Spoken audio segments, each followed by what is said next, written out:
Boa noite, senhoras e senhores. Esse é mais um episódio do TuntaCast, seu podcast para falar sobre saúde de forma respeitosa, com conteúdo de qualidade e confiança.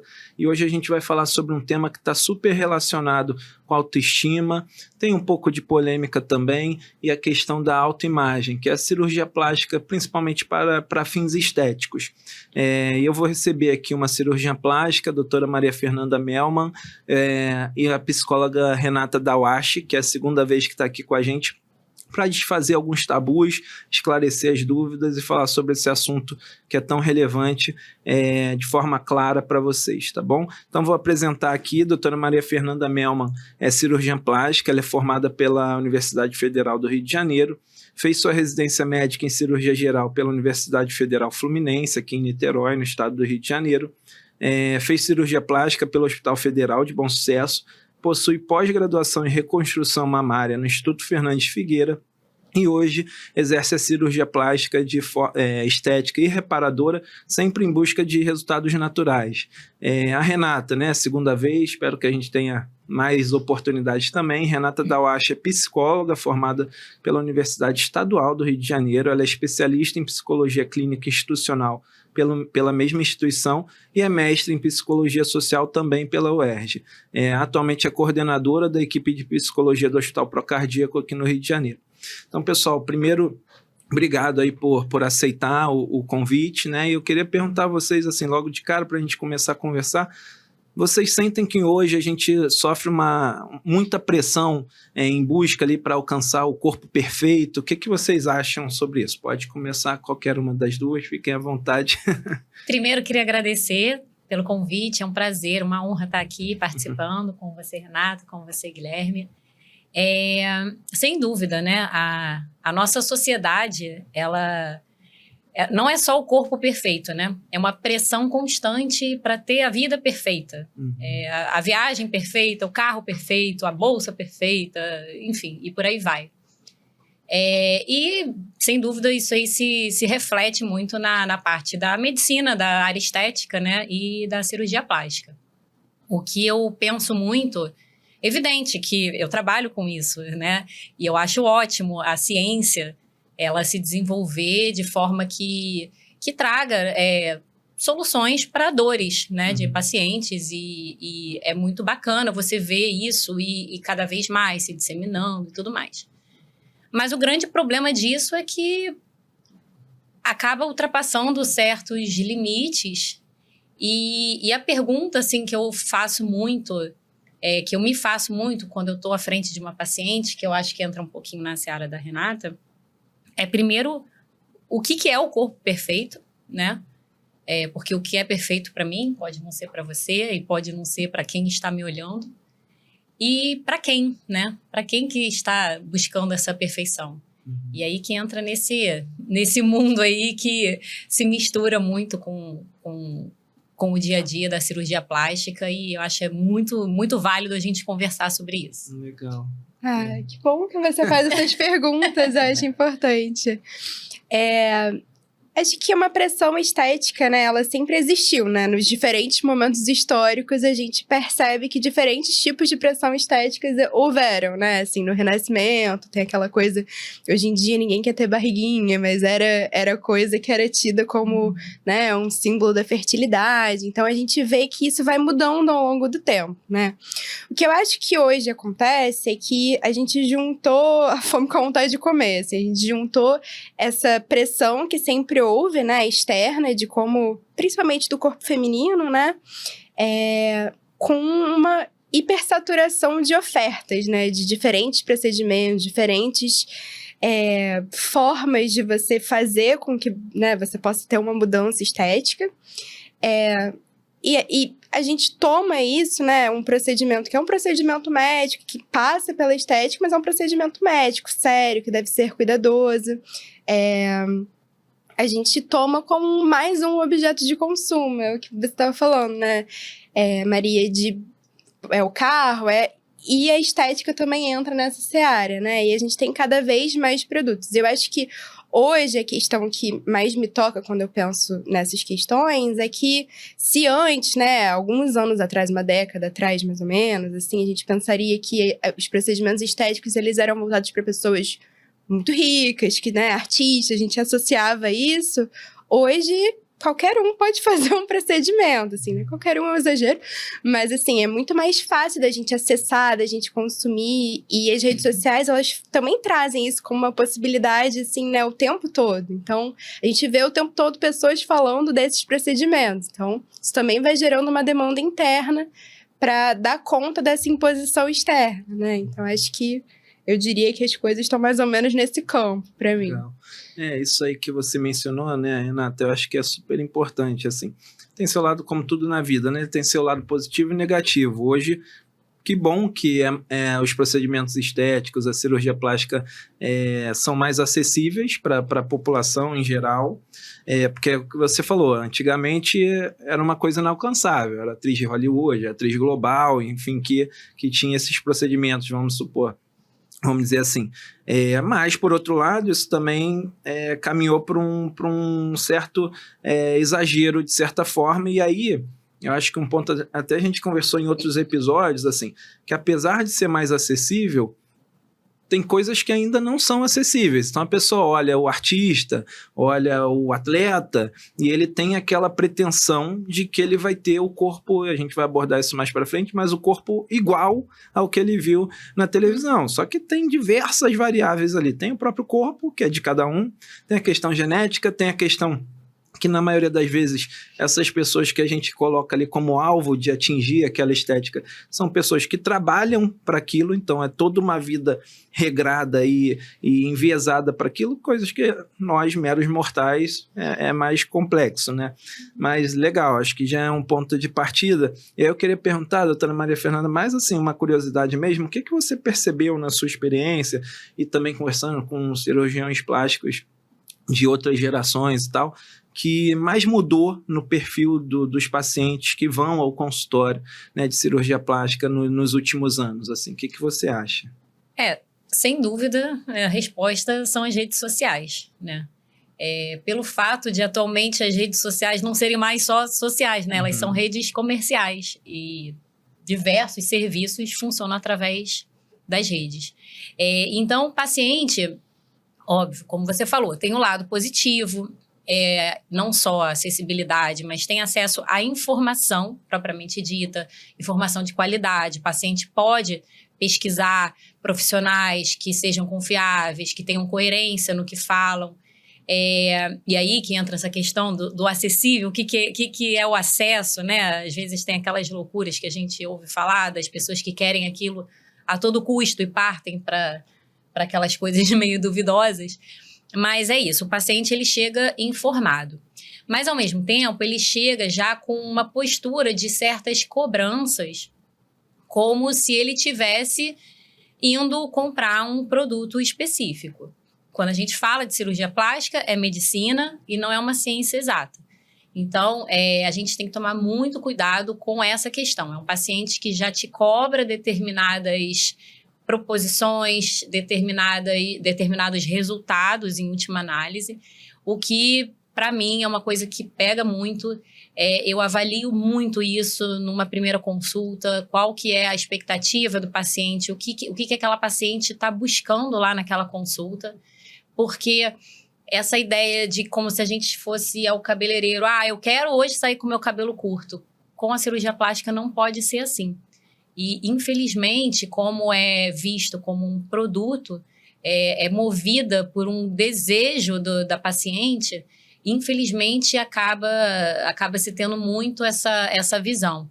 Então, por diversas vezes eu recebo pacientes, olha, eu quero operar a mama pela técnica tal, porque é essa que meu amigo operou e o doutor fulano faz isso, eu quero isso. E, às vezes, não é o que é o mais indicado para aquela paciente. E o que eu sempre tento explicar é que é uma indicação médica. É claro que o desejo da paciente impera, mas isso tem que ser uma decisão em conjunto do que vai ser feito, da forma como vai ser feita, qual é o momento que vai ser feito. isso tudo tem que ser muito bem conversado e trabalhado com os pacientes. Perfeito, muito legal. Acho que 2 coisas que eu anotei aqui, né? Uma, né, a doutora Maria Fernanda falou que o paciente tem acesso à informação.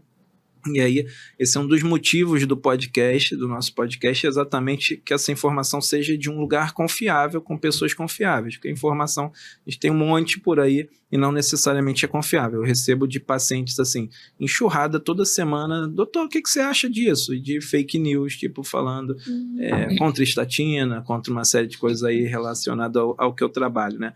E outra questão é essa questão de, se você for... Aí já é uma opinião minha, mas é um recado que talvez eu queira dar. Assim, se você vai a um cirurgião ou cirurgiã plástica que te promete um resultado, opa, já é legal você desconfiar. Porque assim, como a doutora Maria Fernanda falou, é medicina, eu falo para todos os meus pacientes, medicina não tem nada que seja 100%, a gente está trabalhando o tempo todo com probabilidades, na verdade, e se a pessoa está te prometendo um resultado, ela está bypassando coisas que a medicina e a mão humana, inclusive, se esbarram, né? E além dessas variáveis, o corpo de cada um, às vezes uma técnica X é boa para mim, mas não é boa para você, né? E tudo mais. E aí, pegando esse gancho das redes sociais, Renata, que a doutora Maria Fernanda comentou, você acha que isso afeta muito o que é buscado? Acho que a gente já falou um pouquinho, mas assim, afeta muito o que é buscado pelas pessoas e até a própria autoestima, né? A gente também já comentou isso em outros episódios aqui, mas acho que agora...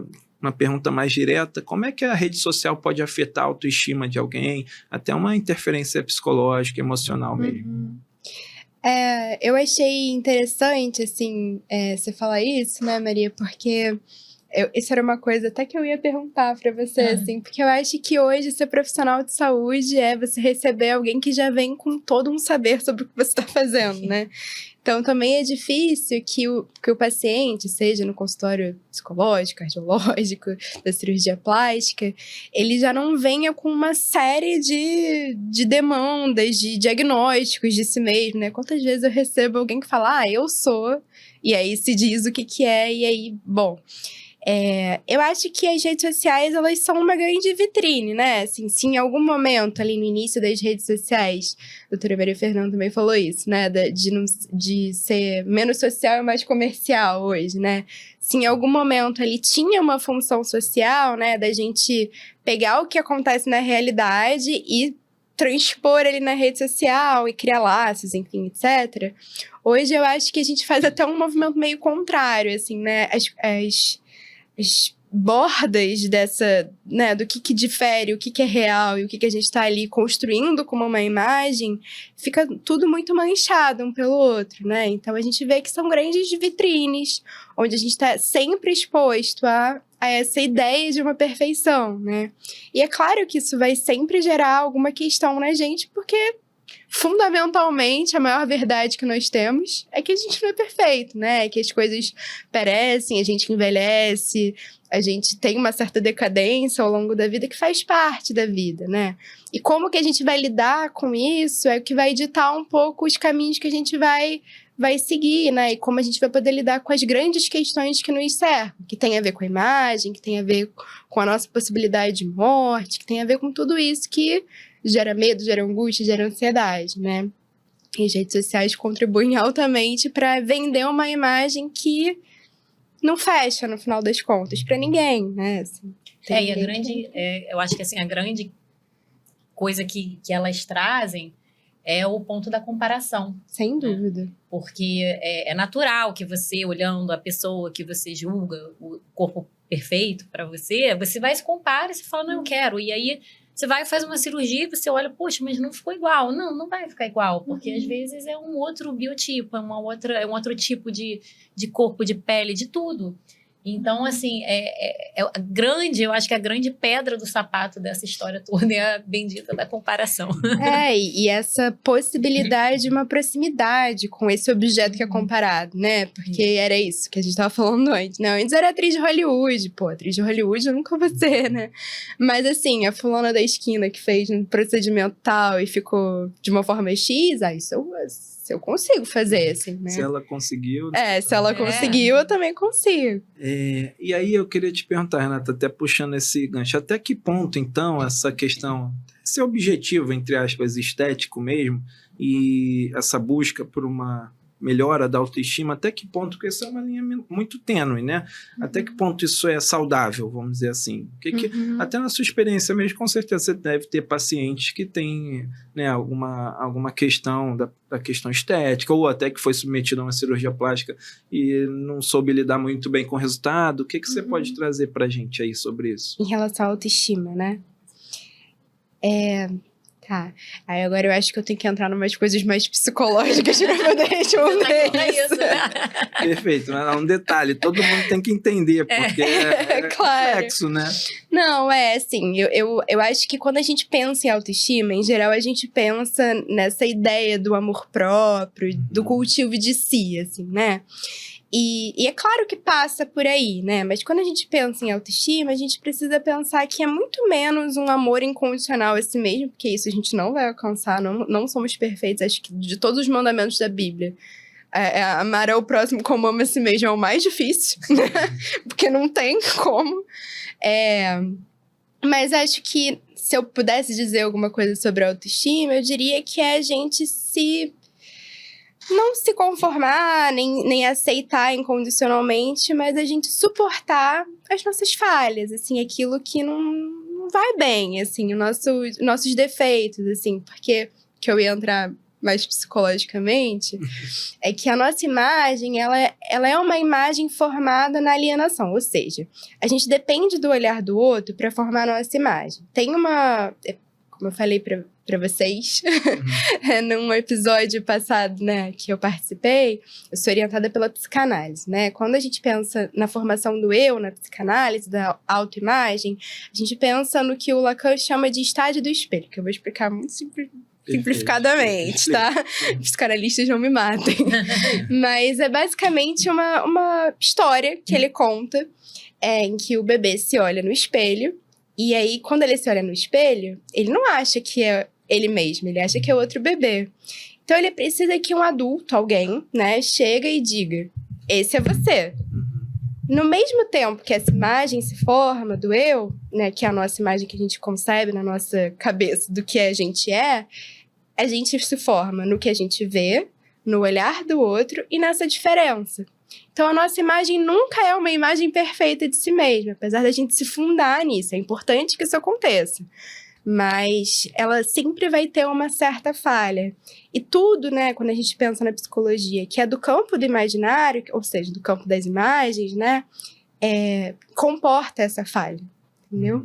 Então, a gente sempre vai ter um certo julgamento. Por isso que tem essas a gente pensar nas questões psicológicas relacionadas à imagem, a gente tem que levar isso em consideração também, né? Então, é o que eu diria, a autoestima, a melhor forma de lidar com a autoestima é suportar aquilo que é meio estranho para si mesmo, assim, né? Legal. Assim, não sei se eu entendi bem, mas de forma muito resumida e simplória, é você lidar bem com os seus defeitos. Entre aspas, assim, você tá bem resolvido com seus defeitos e ainda... Você lidar com seus defeitos. O bem é a nossa tentativa de aperfeiçoar. Perfeito. Doutora Maria Fernanda, assim, você acha que tem, com relação a essa busca, né, incessante da estética, né, que tem procedimentos, assim, que de tempos em tempos são procedimentos da moda? Chega, assim, no seu consultório, assim, tem uma época que é muito, sei lá, cirurgia relacionada à mama, ou tem época que é mais nariz, enfim. Sem dúvida, sem dúvida. Tem alguns pontos. Primeiro, basta uma famosa fazer algum procedimento que viraliza. Eu fiz isso. Aí todo mundo começa a falar sobre isso. Tem também aqueles colegas que gostam de pegar técnicas que já existem, mas aí dá uma firulada ali, coloca um nome próprio e aí fala como se fosse um novo, né, uma nova técnica promissora, super diferente. Isso aí é muito, muito, muito frequente. Semanalmente chega, assim... Paciente, mas você faz a técnica tal? Sim, essa técnica é uma técnica consagrada já, descrita desde antes de eu nascer, enfim. E é muito complicado isso. Sempre tem essas coisas da moda, assim, bem... E né, a gente mora num país, e em especial aqui numa cidade em que expõe-se muito o corpo, tem muita questão da exposição, de pouca roupa, praia e tudo mais. Então, é uma busca constante por essas técnicas, principalmente as corporais. É, isso que você falou é bem legal, que assim, já tem um tempo, mas eu li que realmente o Brasil é um dos países com mais, né, cirurgia estética e coisas relacionadas à beleza, né, enfim. Agora, falando um pouco, a gente tá falando assim, o início do papo foi quase assim, não, cirurgia estética é ruim, então a gente vai mudar um pouco de ar, né. Queria que você falasse também como é que a cirurgia estética, a cirurgia plástica, ela pode impactar positivamente, né, na saúde como um todo do paciente. Bom, tem relação direta com isso que a Renata estava falando. Tem muita relação de como a pessoa se vê. E aí, isso eu achei bacana que você falou assim, se relacionar com a sua imagem, não bem ou mal, isso é uma outra questão. Às vezes, a pessoa pode, sim, se relacionar mal com um determinado defeito que ela enxerga ali no corpo. O importante é ela olhar aquilo de forma respeitosa e entender os limites. Mas, sem dúvida, o que traz de bem-estar, de satisfação pessoal, e quando a pessoa está bem consigo mesma, realmente, assim, tem várias esferas da vida que se desenrolam bem depois desse estado que ela chega. O grande perigo só é realmente colocar isso como aquela condição, né? Aquele famoso, eu vou operar para salvar meu casamento, eu vou operar porque eu vou me sentir melhor e vou ter mais força para buscar um emprego. Não é assim. Mas, sem dúvida, a pessoa estando mais feliz com o seu próprio corpo, com a forma como se enxerga, isso reflete em todas as esferas da vida, de como ela vai se mostrar para o mundo, né? Como ela vai se ver e se mostrar para o mundo. Legal. Você consegue dar, doutora Maria Fernanda, um exemplo assim, que te marcou, que transformou a vida de uma pessoa? Uma história assim, rápida? Tenho alguns. Tem uma paciente muito querida que ela tinha uma queixa muito grande do queixinho dela, né? O queixinho dela era daqueles que são um pouquinho mais para trás, falando em termos leigos.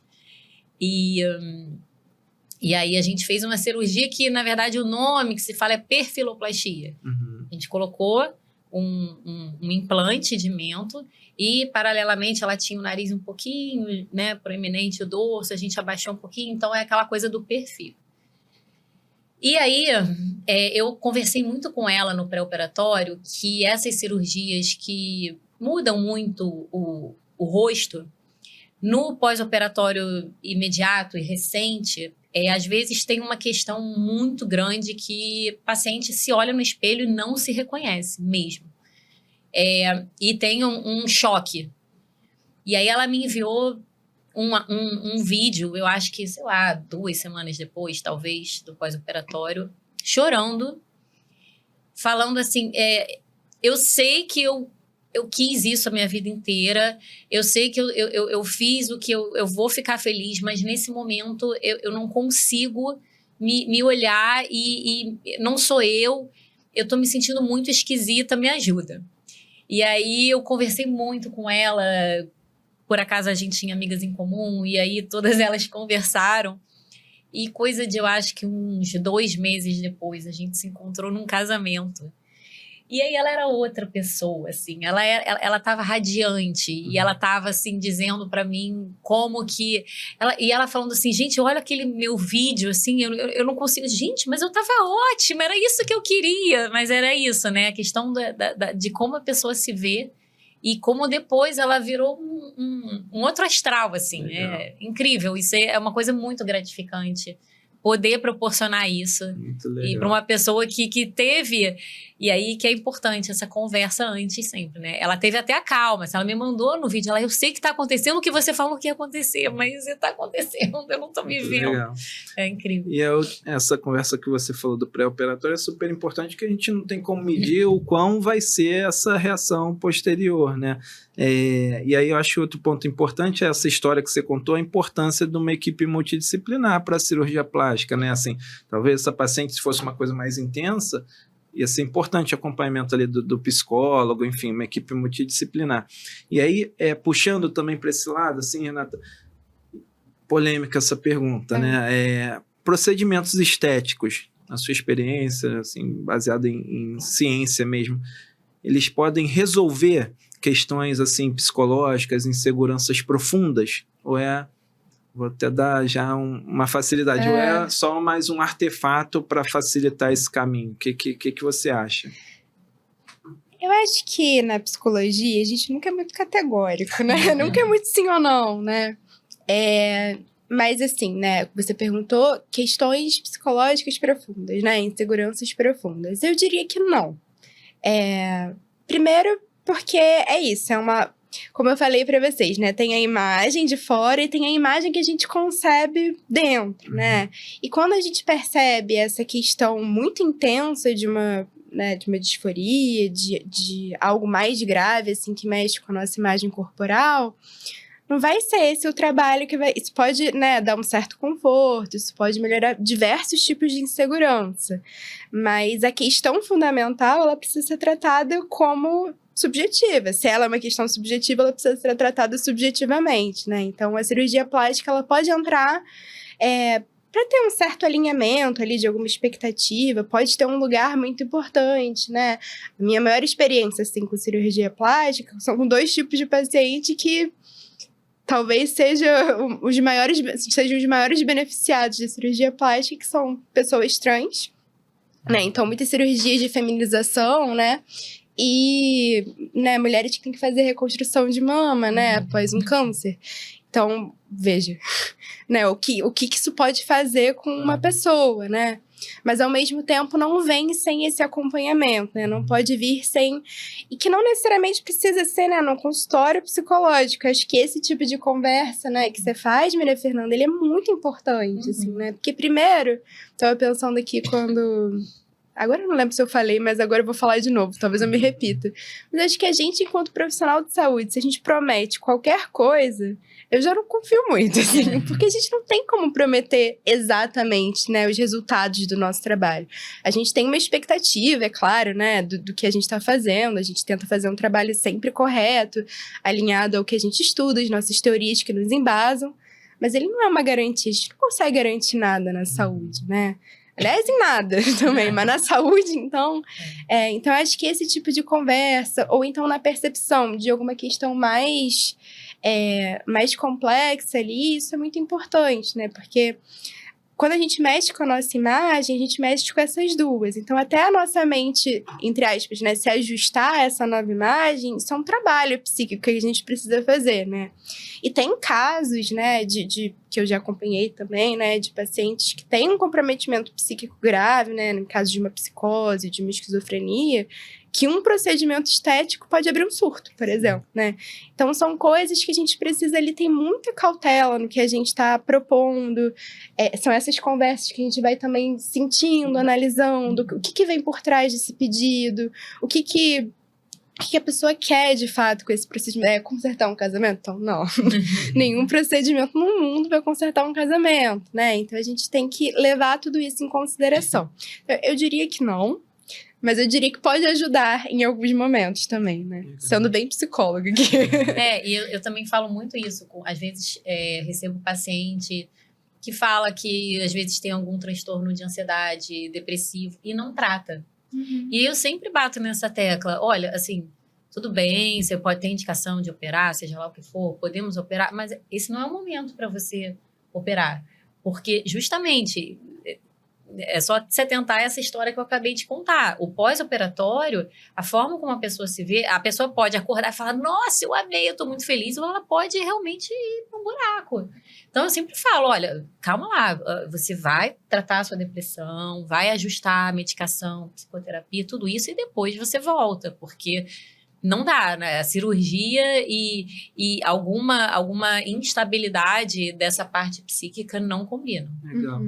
Só corrobora o que vocês já tinham falado, que a cirurgia, apesar de ser muitas vezes vista dessa forma, ela não é um produto. A gente está falando de saúde, né? E saúde é complexo a gente tratar como um produto tipo isso. Eu não quero o biscoito X, quero o Y.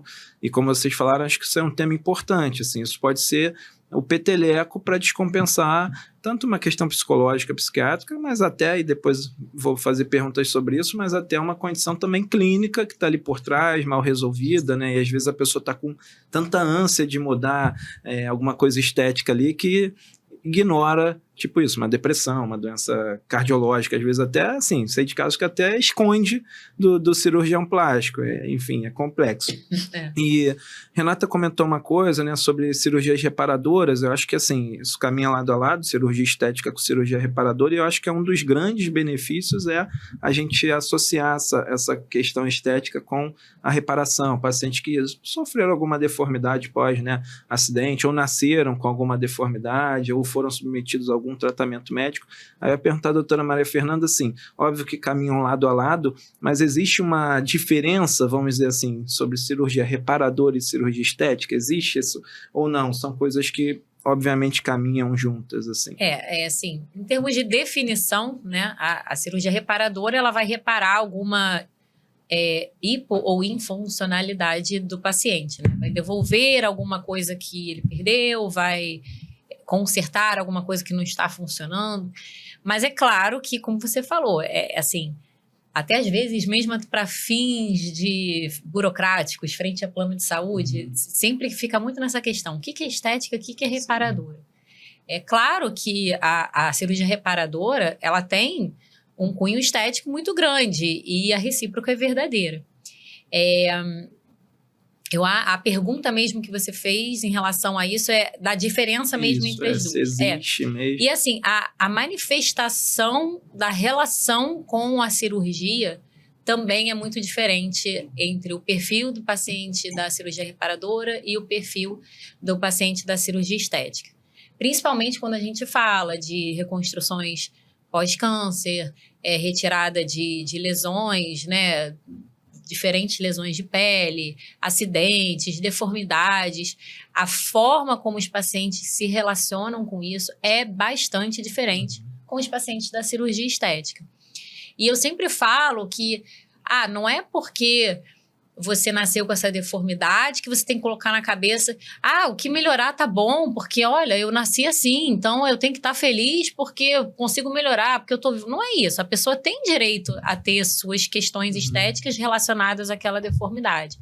Mas, geralmente, o paciente já parte de um ponto entendendo mais as limitações e os verdadeiros ganhos que ele vai ter com aquele procedimento.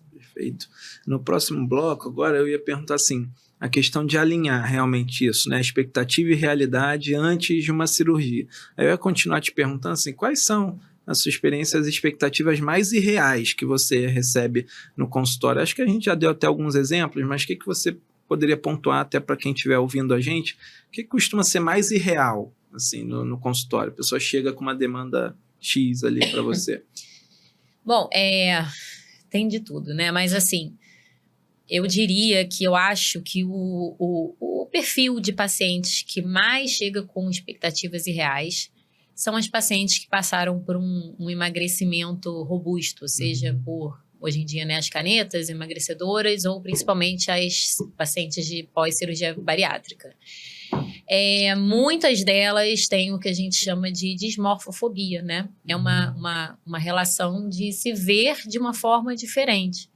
Muitas dessas pacientes, elas já atingiram o IMC ideal, já atingiram composição corporal, né, do que é buscado, e elas se olham no espelho e mesmo assim acham que estão acima do peso, acham que estão com deformidades.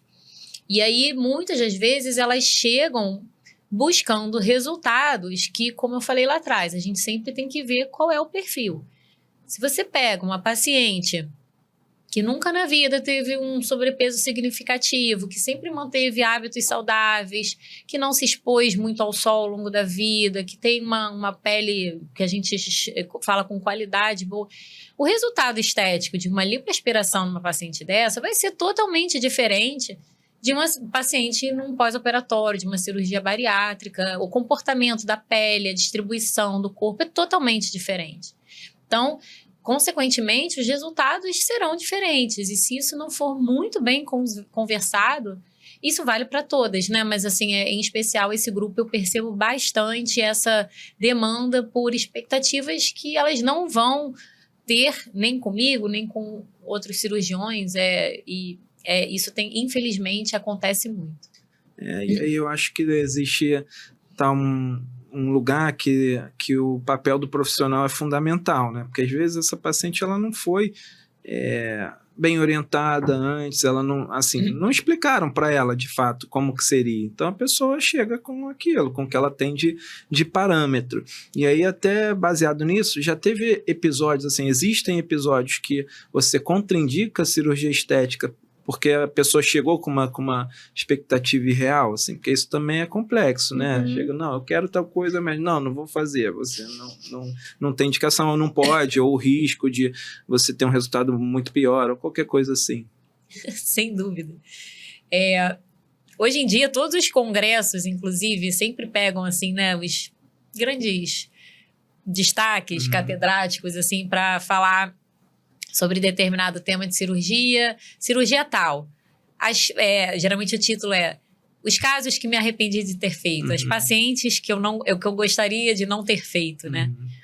E acho que isso eu acho que toda a medicina, toda a área de saúde, a grande dificuldade nossa não é só a gente saber o que fazer, é a gente saber o que não fazer. Né? E tem pacientes que isso, com o tempo, você vai adquirindo essa habilidade, meia hora de conversa, uma simples anamnese, você já vai pescando, né, alguns traços, algumas informações que mostram que a paciente está com uma relação já errada desde o começo com a cirurgia. E aí, claro, a gente, assim, tem formas delicadas, suaves de fazer isso, até porque o meu objetivo sempre é mostrar para a paciente o porquê que eu não estou indicando aquela cirurgia e propor algum caminho para ela, seja encaminhando para uma psicoterapia, para uma parte medicamentosa, ou às vezes pacientes que, por exemplo, ainda está acima do peso, ou nitidamente chegou no peso, mas você vê que ela está ali graças a artifícios que ela tem, e ela não está de fato com mudanças efetivas de hábito de vida, então encaminho para uma nutricionista, um endócrino. Eu acho que essa questão, assim, que a gente tem que ver. E aí, muitas das vezes, já na primeira consulta, eu já consigo ter essa missão de demitir, né, a paciente e orientá-la para o que eu acho que é o mais adequado. Infelizmente, muitas delas vão e partem para outros que, em algum momento, elas vão encontrar algum profissional disposto. Eu amei essa frase, que a gente sabe o que a gente não sabe o que a gente vai fazer ou deve fazer, mas a gente tem que saber o que a gente não deve fazer. Eu vou usar isso sempre. Assim, trazendo, óbvio, que é um mundo muito distinto da minha prática clínica, assim, mas trazendo um pouco para a mensagem, é isso. O que eu queria frisar aqui é que, apesar de ter essa pegada comercial, essa pegada de produto, isso tem que ser tratado de forma muito responsável, porque a gente está falando da vida e da saúde das pessoas. É igual, às vezes, chega um paciente para mim, mas um amigo meu botou um stent, né? Eu não posso botar um stent na minha artéria entupida? E não, às vezes você não deve botar o stent, vai ser pior. Então, acho que é mais ou menos isso, né? Isso, né? Assim, tem paciente que vai precisar do stent, tem paciente que não vai precisar ou não pode fazer, né? A mesma coisa, acho que para a cirurgia plástica, devido às proporções. Jogando a bola para você, né, Renata, assim, como você acha que deveria funcionar essa avaliação psicológica e até emocional antes de cirurgias como essas que a gente está comentando aqui? A gente está falando de cirurgia estética em geral, né? Mas pegando isso com a doutora Maria Fernanda, como você acha que deve ser feita essa avaliação, principalmente nesse perfil de paciente mais frágil, né? Vamos dizer assim. Eu acho que a gente não pode agir como um tribunal, né? Não vou ser juiz do que vai ser feito ali, né? Eu acho que é importante, né, na posição de um psicólogo recebendo esse paciente, de entender o que está por trás desse desejo. Assim como todos os outros desejos que a gente tem na vida, a gente precisa se perguntar de onde ele vem, de onde ele parte, para onde a gente acha que, né, a vida vai se encaminhar depois disso, não para necessariamente alinhar as expectativas, porque é isso, né? A gente não sabe o resultado do que vai surgir ali, né? Mas de pelo menos ter algum tipo de questionamento sobre si mesmo, né? De questionamento sobre os próprios anseios, né? O que a gente acha que isso vai resolver, se é uma questão que eu vou resolver numa relação externa, ou se é uma questão que eu vou resolver comigo mesmo, e entender que vão continuar tendo questões, assim, as questões não vão se esgotar, que senão a gente pode pensar nisso, nessa hiperreprodução, né, de cirurgias, de procedimentos, e que a gente também vai se perguntando, mas onde é que isso vai chegar, né? Onde é que essa pessoa quer chegar? E acho que a gente precisa ter até uma certa coragem de fazer, porque eu acho que é isso, né? Também requer uma certa coragem chegar para um paciente e falar, olha, não, acho que você não deve fazer nesse momento, né? A gente não tem que ter pudor de questionar respeitosamente, mas questionar, assim, né? Até mesmo nesses casos de cirurgias reparadoras ou de cirurgias de feminização, né? De redesignação sexual, por exemplo. A gente tem que ter um cuidado, assim, de poder entender quais são as expectativas ali mesmo, né? Então, acho que eu diria isso, assim, não julgar, né? Não ser moralista, não agir como um juiz, dizer, pode, não pode. Claro, né, que se for um desses casos que eu falei, né, assim, de um cometimento psíquico que a gente percebe uma fragilidade grande, a gente precisa, né, ser um pouco mais incisivo em algum momento ali, mas acho que é um pouco nesse caminho, assim. Perfeito. E eu queria que você falasse também, Renata, assim, a doutora Maria Fernanda comentou sobre dismorfia corporal, né? Queria que você explicasse para quem está ouvindo a gente de forma, né, simples o que seria assim, dismorfia corporal e se existem sinais, principalmente de terceiros, né, familiares, amigos, que possam talvez perceber que está acontecendo algo nesse sentido com alguma pessoa para poder ajudar, né, buscar ajuda. O que você falaria para a gente? Como eu falei, né, de como a gente forma a nossa imagem, a gente pode entender essa questão como tem essa imagem que o outro me vê, tem a imagem que eu me vejo, e quando a gente tá num contexto de dismorfia, ou disforia, assim, né, é como se a pessoa tivesse entrado nessa fenda, assim, nesse buraco. E essas duas imagens, elas nunca se encontram. Então, é um sofrimento psíquico intenso, assim, né? O que eu diria é que a pessoa fica sugada nessa angústia, né? O que eu diria, assim, para outros que percebem, é sempre observar, assim, os modos de se relacionar dessa pessoa. Se essa pessoa deixa de fazer coisas, deixa de estar com seus afetos, com seus laços, por conta dessa questão estética, se ela fica mais retraída, se ela não consegue, por exemplo, agir em situações profissionais ou agir em situações que tem uma demanda ali de se apresentar, de estar presente, assim, né? Seriam sinais que a gente poderia observar. Ou, por exemplo, falas mesmo, né? A gente consegue perceber quando a pessoa tem uma fala que é muito voltada para isso, ou tá sempre comentando sobre outras pessoas ou sobre si mesma. São alguns sinais, né? Eu acho que a gente sempre tem que ter cuidado quando a gente fala de transtornos, de questões, né, psicológicas, psiquiátricas, porque muito facilmente a gente se cola, né? Todo mundo se lê o DSM ali, sai com uns 20, né? Então, a gente tem que ter cuidado, assim, nesse sentido de que não são casos, né? Todo mundo fala de alguma questão estética, todo mundo sente que precisa, né? Ali, poxa, meu nariz, minha boca, não sei o quê. Mas não são esses casos, são casos de sofrimento intenso, que fazem um impedimento da vida, né? Uma paralisação ali da vida, dos movimentos que a gente precisa, né? Para onde o caminho do desejo nos leva, né? Que é o trabalho, que é a família, que são os afetos, são as coisas que a gente gosta de fazer. Quando isso está impedido, é um sinal de alerta, assim, né? E é o que eu diria que seria importante as pessoas próximas observarem. Legal. Pessoal, a gente vai para um próximo bloco, assim, que é quando começam a surgir riscos relacionados ao excesso de procedimento estético, assim. Então, eu queria perguntar à doutora Maria Fernanda, assim, quais são os principais riscos de um excesso dessa busca, assim, ou até se existe, de fato, um excesso, aquela pessoa que já passou por diversos procedimentos, uns menores, outros menores, existe um risco nisso? O que você orientaria aí o pessoal que está ouvindo?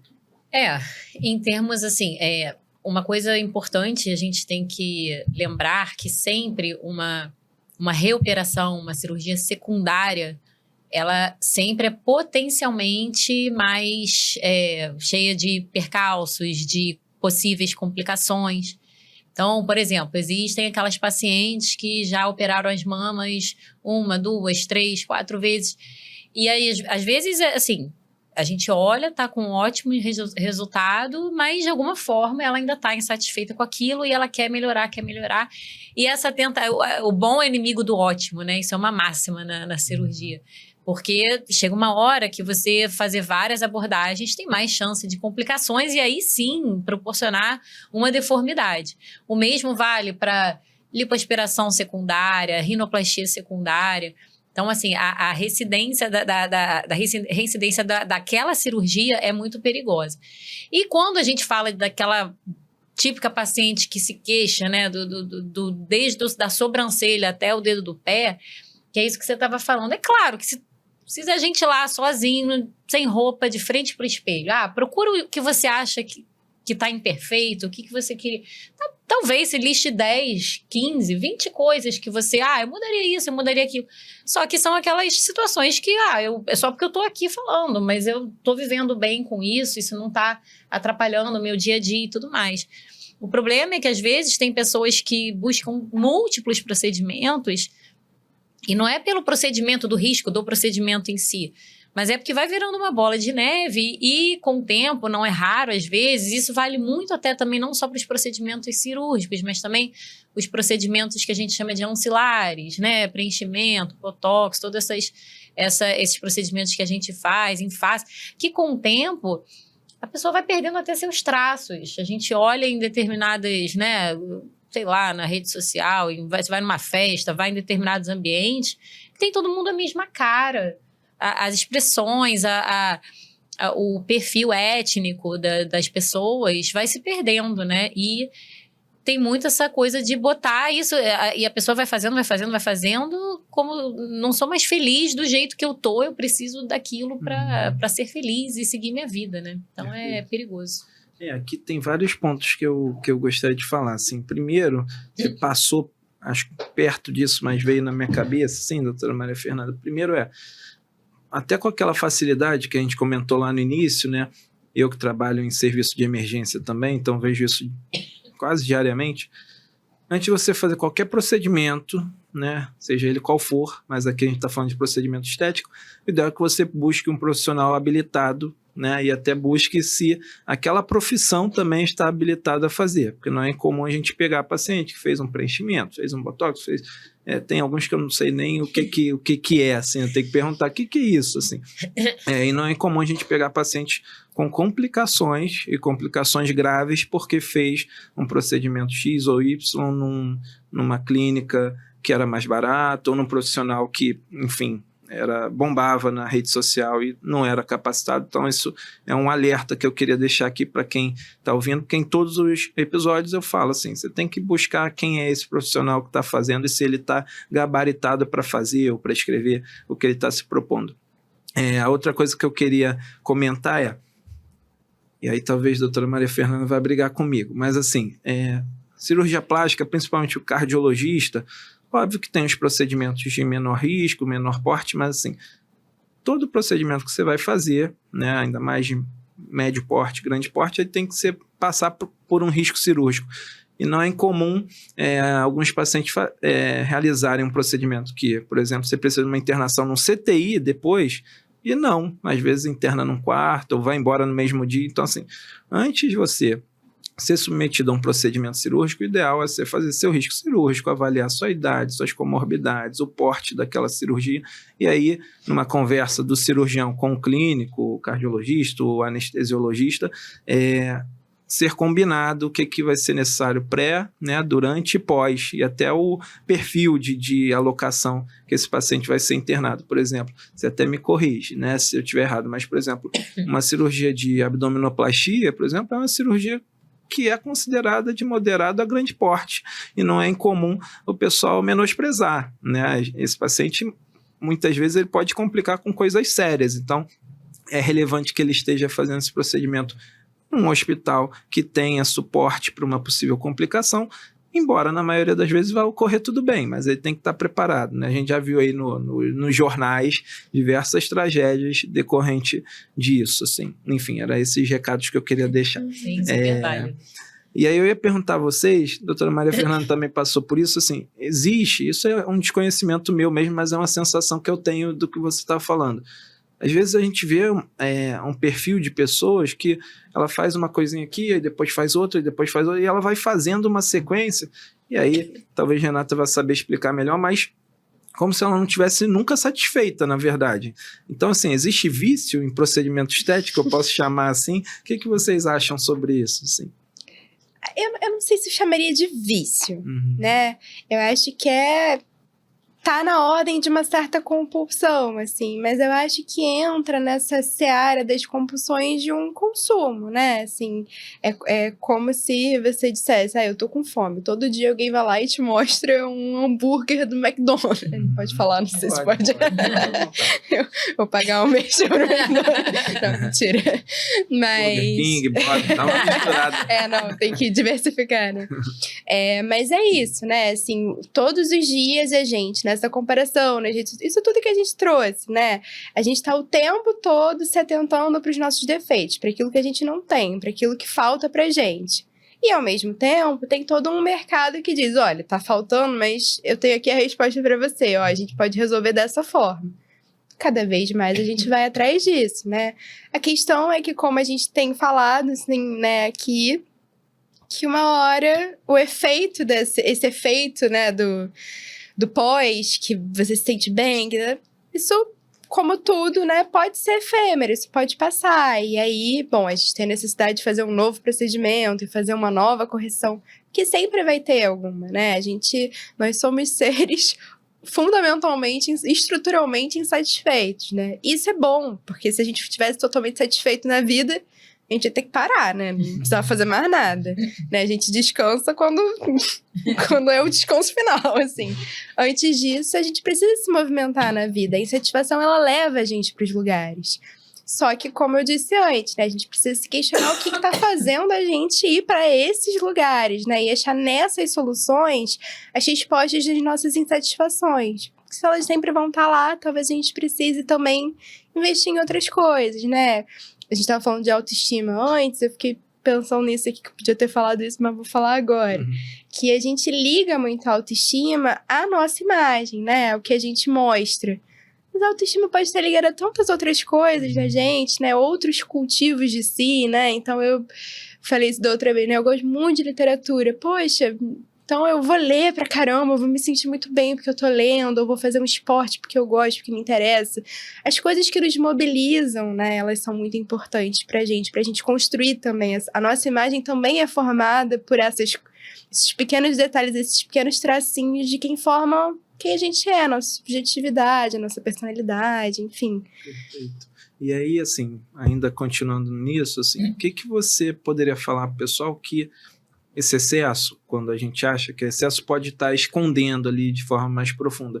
Acho que essa pergunta até no sentido da pessoa, antes de tomar uma decisão, uma cirurgia plástica, ou ir para a segunda, para a terceira, para a quarta, ela poder refletir ou autoavaliar ali o que de fato está por trás, ou se não, ou se é só um desejo mesmo de alterar alguma coisa. O que você falaria para o pessoal que está ouvindo assim, não, dá uma olhadinha nisso aqui, será que não é por aí? Eu acho que... Desculpa te interromper, porque eu, nessa última fala, eu associo muito assim, óbvio que aqui a gente está falando de excesso, né, gente, dessa compulsão, né, porque eu acho que esse perfil de pessoa, ela está tratando a cirurgia como, quando eu conseguir aquele tênis, eu vou ser mais feliz. Quando eu conseguir aquele carro, eu vou ser mais feliz. Aí a gente consegue aquele carro. E aí aquela felicidade dura um mês e aí eu já estou buscando, não, mas agora quando eu conseguir tal coisa... E aí talvez a gente não está focando no que está objetificando mesmo, né? Uma coisa que está muito maior por trás. O que você falaria aí? Eu acho que eu vou me repetir aqui, né? Mas eu acho que é justamente a gente poder se indagar de onde está vindo esse desejo, né? Se é um desejo que vem de fora, se é uma coisa que eu entendo que é totalmente externa a mim, que eu tô me sentindo pressionada porque todo mundo é de uma forma X, Y, Z, ou se isso é algo que, poxa, desde que eu sou criança eu penso nisso. tem muitas motivações que levam a gente a fazer, né, um procedimento estético, né? Eu acho que esse questionamento do que a gente tá fazendo, ele é importante pra tudo na vida, né? Assim, por que eu tô onde eu tô? Se eu quero estar onde eu tô, né? E é a mesma coisa pra um procedimento, assim, né? Por que eu tô fazendo? Pra quem que eu tô fazendo? Isso são perguntas importantes de se fazer. Perfeito. Eu acho que, assim, um ponto que vale também falar. Primeiro, são duas questões que me vieram assim agora. Primeiro, as pacientes que a gente pega, já operou 1, 2, 3, 4 vezes, geralmente são pacientes que são um pouco mais afeitas a fazer procedimentos, elas reparam mais no corpo e se incomodam. E assim, longe de nós julgar que ela tem 2, 3, 4 queixas no corpo. Ela pode ter, ela pode se incomodar com o abdômen, ao mesmo tempo com as pálpebras e daí a um tempo com outra parte. Não é raro, é muito frequente acontecer da paciente. Não, doutora, não, eu não quero operar mais nada, só minha mama. Aí opera a mama. Aí eu já vejo que o abdômen ela vai querer. Mas eu, óbvio, não fico empurrando.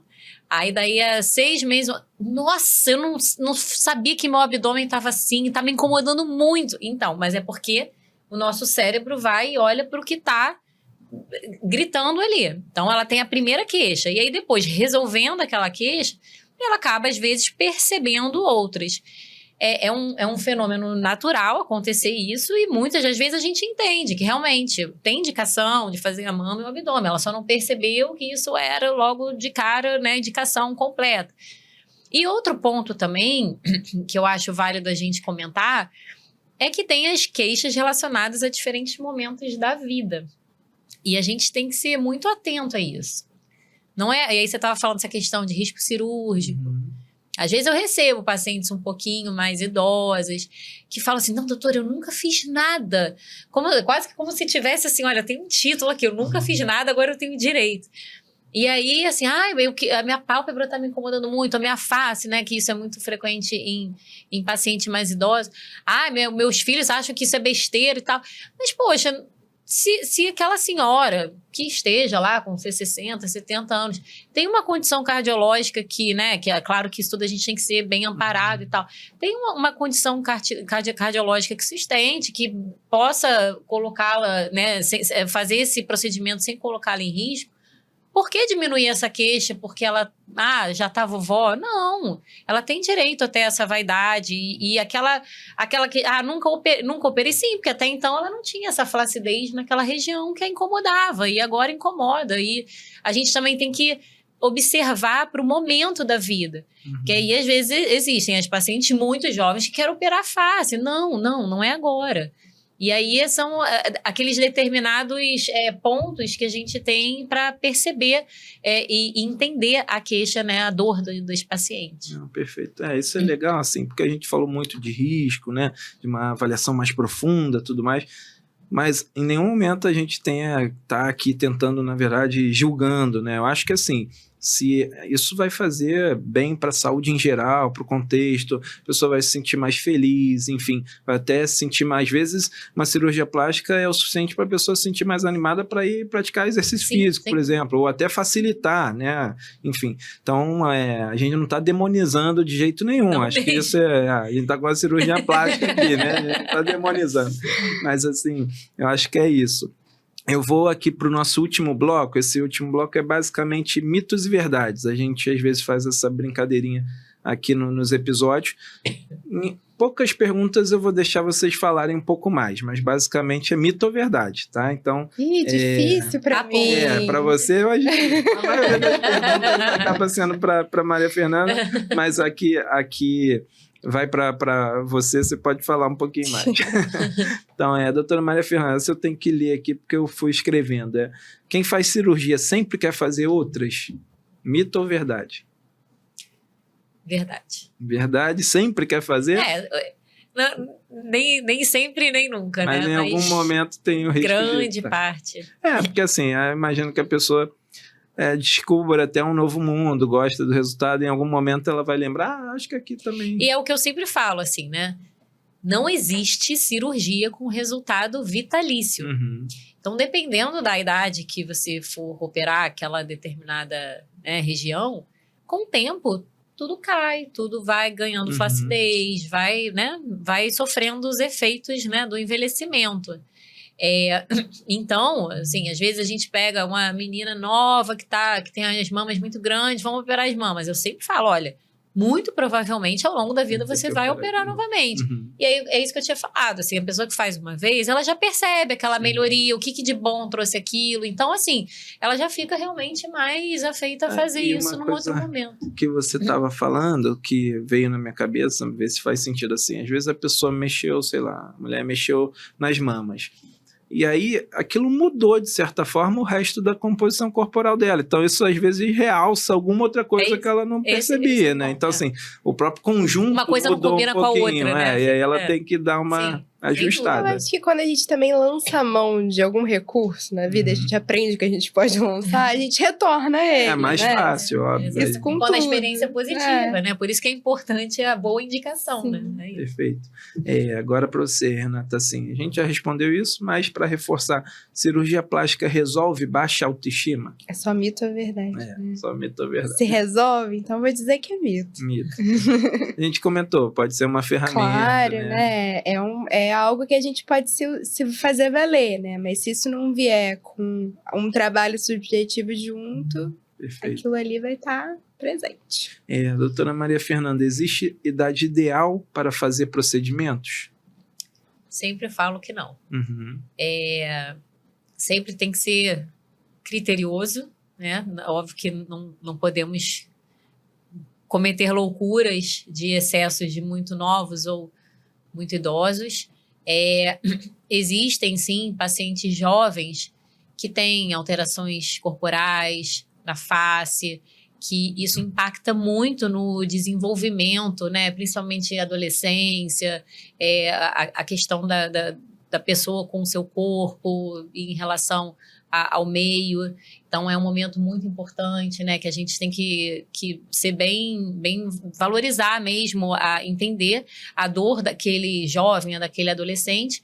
E, como eu falei, assim, também tem idosos que têm total direito e têm muita vida pela frente para fazer uma cirurgia e desfrutar daqueles ganhos. Legal. E procedimentos minimamente invasivos, eles são sempre seguros? Quem dera. Não existe. Isso é um ponto assim que a gente tem que bater muito, como não só eu como cirurgiã plástica, mas todos os profissionais da saúde. E, infelizmente, né, diversas profissões habilitadas e não, elas acabaram tomando esse mercado dos procedimentos minimamente invasivos, que nós médicos não gostamos muito desse termo, porque justamente parece, é minimamente invasivo, então não vai dar em nada. Mas não existe, né? Então a gente pega, infelizmente, complicações graves desses procedimentos que são feitos de forma imprudente e sabemos os efeitos graves que isso pode trazer. Eu brinco com meus pacientes, assim, essa questão de risco, né? Porque é muito comum o paciente dizer, qual o risco de tal coisa? Eu falo, tirar sangue tem risco. Óbvio que a gente vai pesando, tem coisas que tem mais risco do que outros, alguns riscos são aceitáveis, outros não, mas enfim, tudo tem seu risco, né? Renata, arriscado. Exatamente. Renata, essa é mais fácil, eu acho, para você. Existe beleza perfeita? Mito ou verdade? Mito, né? A nossa concepção de beleza vai mudando ao longo da vida, inclusive, né? Não, ao longo, eu acho isso é bem legal que você falou também no início. Ao longo da vida, isso tem tudo totalmente ligado também à questão cultural, né? Assim, enfim. Então, essa foi mais fácil para mim. E agora, para fechar de vez, assim, qual o conselho, aí vocês podem falar juntos ou cada uma falar, né, no seu tempo, qual conselho vocês dariam, né, para alguém que pensa em fazer um procedimento estético? Assim, qual é a mensagem final para quem ouviu a gente até aqui? Vá ao meu consultório. Eu indico, doutora. Não, brincadeira. Mas eu acho que o principal, claro, a gente sabe que os pacientes vão começar buscando coisas, informações na internet, e acho assim válido, né? O conhecimento sempre é válido. Mas eu acho que tem que ser muito, muito enfático nesse ponto. Primeiro, se é um profissional habilitado, gabaritado, que tenha, né, a credibilidade naquilo que está fazendo e muitas vezes divulgando, né, tudo isso. E eu acho que às vezes, olhar muito para si, percebendo se aquele profissional, aquela pegada daquele procedimento, se aquilo faz sentido para você, para o seu caso. Porque às vezes tem colegas que têm resultados muito bacanas com um perfil de paciente totalmente distinto ao seu. E aí que vem essa questão da insatisfação com os resultados, né? Uhum. Então, acho que é isso. E, principalmente, valorizar o cirurgião que escuta a sua queixa, que conversa e que tem critério na indicação médica. Perfeito, muito bom. Renata, você? Eu diria que, como em tudo na vida, a gente precisa sempre, que a gente está se movimentando muito, a gente precisa dar uma pausa e pensar, assim, né? E se questionar, como eu disse ao longo, né, do episódio de hoje. Eu acho que cuidar de si, cuidar do corpo é sempre algo muito legítimo que a gente pode fazer por nós, pela nossa saúde mental, assim, né? Mas, como eu disse antes, assim, a gente suportar, a gente sustentar as nossas imperfeições, as nossas falhas, isso também faz parte, assim, da gente poder cultivar a gente, si mesmo, né? Porque a gente vai ter. Então, a gente vai ter que também encontrar os recursos, e eles podem ser externos ou internos, para lidar com isso que nos acomete. E uma vez eu escutei uma frase que eu gosto muito, assim, que eu acho que as nossas marcas, né, as nossas rugas, as nossas imperfeições, elas são a geografia da nossa história, assim, elas contam a nossa história. Então, se eu rio muito, eu vou ter o bigotinei, se eu faço... Isso acontece, assim, isso também conta um pouco de quem a gente é pro mundo. Então, eu diria isso, eu acho que é importante fazer uma pausa, se questionar. Isso não é necessariamente um impedimento, não tô aqui contraindicando nada, mas tô dizendo que talvez seja importante perceber de onde está vindo esse desejo, se ele é seu mesmo, ou se você está se sentindo pressionado, se é uma imposição externa. E, independente da resposta que tiver, se você puder falar com alguém, né? Acho que é importante. Não necessariamente precisa ser num espaço terapêutico, pode ser também. É importante se você tiver num tratar disso, né? Mas se não for, é isso. É questionar o seu médico, perguntar, ter essa conversa aberta. Eu acho que isso é muito importante. Hoje em dia Essa a gente fala diferença muito... dos bons profissionais, né? A gente fala muito um termo que é gerenciar o envelhecimento. A gente não é questão de... Não se trata de lutar contra o tempo. Tô com 40, quero ter um corpo de 20. Não, eu não quero ter corpo de 20. Nem tem a ver com a minha vida hoje. Então, assim, é gerenciar, é claro. Você pode retardar a evolução das marcas corporais, faciais, fazendo procedimentos de forma criteriosa, sem mudar a sua imagem e sem ficar anacrônico, né? Assim, e se cuidar, né? Ao longo do tempo. Você estava falando, né? Uma pessoa que se cuida, que né, tem os cuidados do dia a dia, que vai fazer um procedimento, inclusive o resultado é mais agradável, é mais fácil, a recuperação, né? E a manutenção. Então, é claro, né? Assim, essa é a diferença, né? De quando a gente busca um recurso externo e quando a gente tem nossos próprios recursos e vai lançando mão de outros, né? Eu acho que isso que você falou, né, Renata, é basicamente assim, entender os seus próprios limites, suas motivações e expectativas, né? Eu acho que é basicamente isso, né? E aí agora, para finalizar, deixar vocês descansarem, porque tá tarde, Renata já sabe, no final de todo episódio eu pergunto se quer deixar algum canal, algum contato, que as pessoas possam te acessar, tirar dúvidas, ou até se interessaram, querem buscar seu serviço, tem algum lugar que o pessoal possa te encontrar? Bom, como eu disse, eu sou low profile, então eu tenho meu e-mail, que é rdawashe@gmail.com. Podem me mandar e-mails com perguntas, eu adoro responder perguntas, sou um pouco prolixa. Aqui eu dei uma segurada para não roubar muito, mas é por aí que vocês me encontram. Perfeito. Doutora Maria Fernanda, como é que o pessoal pode te encontrar para ir ver ali o que pode melhorar no rosto, no corpo? Meu Instagram, doutora Maria Fernanda Melman, doutora DRA, né? Maria Fernanda Melman, com um L só, N no final. Tem sempre uma questão que, assim, muitas pacientes cobram que o meu perfil não tem foto de antes e depois. Eu tenho algumas questões pessoais com isso, ainda não cheguei na formação final da minha opinião a respeito desse tema, e hoje eu ainda prefiro só mostrar essas fotos na consulta, de caso a caso, mas eu mostro bastante lá do meu dia a dia, do meu trabalho. Não sou a maior blogueira das cirurgiões, mas mostro lá um pouquinho e ali vocês podem me acessar. Perfeito. Pessoal, obrigado de novo por vocês terem aceitado o convite. Foi um prazer. Acho que a gente pode pensar em outros temas para novos episódios. Sempre que os convidados vêm aqui, são episódios tão legais, tão esclarecedores, que assim, a gente poderia ficar falando horas aqui. Então, a gente tem que cortar para ter motivos para retornos, né? Então é isso, pessoal. Esse foi mais um episódio do TuntaCast, seu podcast para falar sobre saúde de forma responsável, baseado em ciência. Então, acho que o recado aqui é que beleza deve caminhar em conjunto com saúde física e mental, tá? Então, se você gostou desse episódio, acha que alguém vai se beneficiar em assistir ou ouvir, compartilhe, curta, faça tudo lá no YouTube, Spotify. Também não sou um grande expert no assunto, mas vocês devem saber melhor que eu. Boa noite e até o próximo.